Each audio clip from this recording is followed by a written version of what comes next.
ഭാര്യയുടെ സ്വർണ്ണാഭരണങ്ങളിൽ ഭർത്താവിനോ ഭർത്താവിന്റെ വീട്ടുകാർക്കോ അവകാശമുണ്ടോ?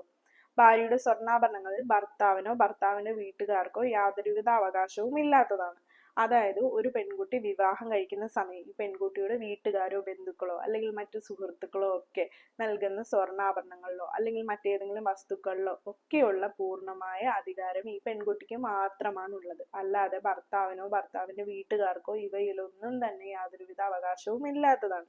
അപ്പൊ തന്റെ ഭാര്യയുടെ സ്വർണം തനിക്ക് കൂടി അവകാശപ്പെട്ടതാണെന്നൊക്കെ ഓർത്ത് ഭാര്യയുടെ സ്വർണം എടുത്തു കൊണ്ടുപോയി പണയം വെക്കുകയും വിൽക്കുകയും ഒക്കെ ചെയ്യുന്ന ഭർത്താക്കന്മാർ സൂക്ഷിച്ചോളൂ. കാരണം ഈ സ്വർണ്ണാഭരണങ്ങൾ തിരികെ വേണമെന്ന് ആവശ്യപ്പെട്ട് ഭാര്യ നിങ്ങൾക്കെതിരെ കേസ് ഫയൽ ചെയ്യുകയാണെങ്കിൽ നിങ്ങൾ ഈ സ്വർണം തിരികെ നൽകേണ്ടതായിട്ട് വരാനിടയുണ്ട്. ഇല്ലെങ്കിൽ ഇവയുടെ മതിപ്പ് വില, നിലവിലെ മതിപ്പ് വില നിങ്ങൾ ഇവർക്ക് തിരികെ നൽകേണ്ടതായിട്ട് വരാൻ സാധ്യതയുണ്ട്. അപ്പോൾ ഇനി ഇത്തരത്തിൽ ഭാര്യയുടെ സ്വർണ്ണമൊക്കെ എടുത്ത് പണയം വെക്കുന്ന ഭർത്താക്കന്മാർ ഈ ഒരു ഇൻഫർമേഷനെ പറ്റി കൂടി ഓർത്തിരിക്കുക.